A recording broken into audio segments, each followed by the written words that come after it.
Hello. Thanks for joining me today and popping on. And what we are talking about today is are eco weddings and budget friendly weddings possible to do hand in hand? Because when it comes down to eco friendly products, generally, sometimes there is an additional cost um, in producing them and things. So, this is why a lot of people have been asking these questions. However, yes, it is possible, and it's maybe about taking a different approach and into how you look at it. So, in regards to allowing this to be possible, we need to let go of this theory of the fact that everything we purchase for our wedding days has to be brand new. Sadly, this actually is something that um, we just many of us feel the fact that it's that one special day and everything does have to be brand new and no one's had to have seen it before and things along these lines. However, that's really not true. It is one day that is flexible to be able to do what we would like on that day. So if we are either working on a budget or really do want to consider going down an eco-friendly route, then yes, it is possible, but get rid of that theory of the fact that everything does have to be new. I'm not saying that everything has to be secondhand or everything has to be um, used before, whichever else. There will be certain items that you would like to be new. You would like them to be something that you've never worn before or seen before or anything along those lines. That's not a problem. However, have a good think about it and do your research and consider options of having something that is secondhand. So, here are some top tips and ideas on where you could purchase or source secondhand items or either reusable items. So, these are some ideas for you to work on. So, number one, potentially use something you already have. So, for example, when you go out for your hen night or potentially the stag do, however you're looking at this, so why not wear something you've already worn before? Because let's be honest, most of us have lots of outfits in their wardrobes that we use once every blue moon. Many of our friends and family probably haven't seen everything that's in our wardrobe. So maybe consider wearing something that you already own. Not even just the wearing. Maybe if you're thinking about wedding decor, maybe you have a little item to add personal touches that you could use from your house or even use from a family member. So that is where another one comes in. Borrowed, maybe potentially borrow items of friends and family. So I have had a bride that has ended up borrowing crockery for her wedding rather than hiring them or purchasing them to use for her wedding. So she had multiple sets of quirky different amounts. It really fitted in with her sort of vintage rustic theme. So that was great because that really added into that.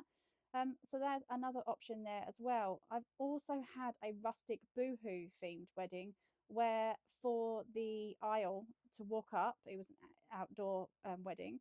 For the aisle to walk up, they actually had loads of old rugs that they actually purchased from auction houses off of Facebook. They borrowed some off of family. So, and that was a real lovely detail. So there's options there as well. So, as I just touched on, think about looking on selling sites like Facebook. Facebook's great, isn't it? There's lots of wedding Facebook pages, selling pages on Facebook. Check them out in your local area. Lots of people are selling their items after they got married. Let's be honest, it all costs a fortune and we use it for a few hours. So these items tend to have plenty and plenty of life left in them. So they could either be used by yourself and then resold again. This is great ways on saving the environment and not being wasteful with our money as well. Consider buying a second-hand dress, wedding dress. Some people are like, no, which I completely understand. It is completely your option. However, I can reassure you from experience, lots of brides spend a lot of money on their dresses, wear it for a few hours, realize that they have no storage for this truly wonderful dress, and then end up selling it. And they sell them at a fraction of the cost that it cost them to purchase. With the very talented seamstress and tailors and things we have available these days. There's no reason why we can't do that. Um, you know, there's so many options, and you could probably get yourself a £2,000 dress for £600, with the tailoring and things involved. So please do consider that. Don't completely rule that out, because you may actually end up um, bargaining yourself a designer, stunning dress for a fraction of the cost it will cost you in the shop. We all know, and I have been shocked since I got married. I got married sort of almost 20 years ago now, that the cost of dresses has shot through the roof. So please, be open minded about options there.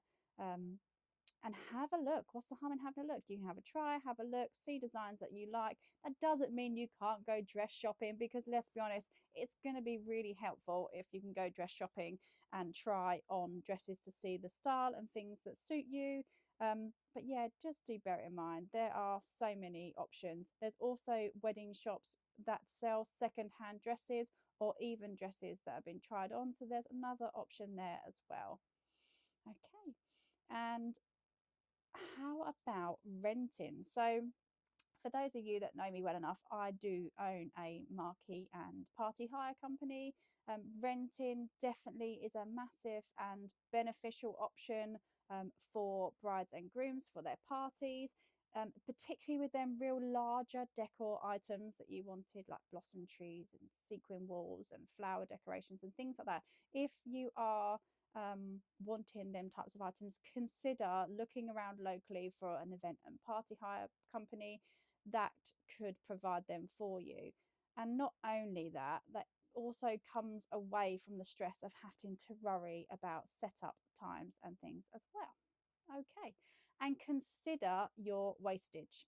So this is a bit of an unusual one, it doesn't crop up too often. So when I mean consider your wastage, so for example, when you are organizing your food, whether you're doing a buffet yourself or with family members, or whether you've got caterers in, consider the fact that the the wastage also costs money, so, or either if you have got a number, bring with you takeaway containers, so then at least it's not being thrown away rather than being eaten. So please, whether you are going to cater for a little bit more, I mean, I must admit, every catering function that I tend to do, I always cater for a bit more than what people have said, because they've then got that little bit of flexibility of overrun.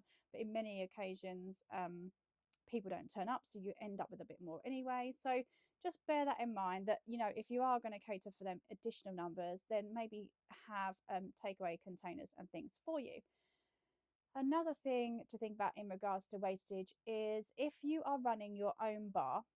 So you have an option now to run your own bar. You can either hire a company which will run the bar, which is great. But if you are on a budget where you are having your own bar, um, and you, for example, go to a supermarket or a wholesalers to buy your alcohol, bear in mind that if you don't open a bottle, you can return it. So from some functions that I've done before, I know I bought wines and things from Tesco's, and we had a deal where they said, sorry, as long as the bottles aren't opened, they can be returned. So bear that in mind. It's very, very easy to get swept away in the craziness of it, whoever's sort of running that side of it for you, to open multiple bottles at the same time. But however, you really don't want 3 bottles of vodka at £20 a time open in one hit. Ideally, try and work on the one if you can, and educate the sort of team of people around you that are working for you or working with you on the day, to sort of bear that in mind, because that will definitely help when you can return some, if you can, at the end. So in regards to saving money and working eco-friendly, you have to bear in mind that what you are doing is you are trading time for money. So you will spend more time sourcing these items and preparing them for the day and getting them ready, and things along those lines. However, you will save the money. So depending on where your priorities are, depends on how you can work that. You can work maybe a bit of both in, where certain items you're going to purchase brand new or whichever, and then you can work in maybe some ideas of sourcing products off of Facebook and selling sites and things along those lines. So there are lots of options. Do consider them. There's no harm in considering new and unusual ideas. Yeah, and have a look, have a Google, see what other people are up to, because there's always great inspiration out there. And I hope that's helped. Thanks. Bye.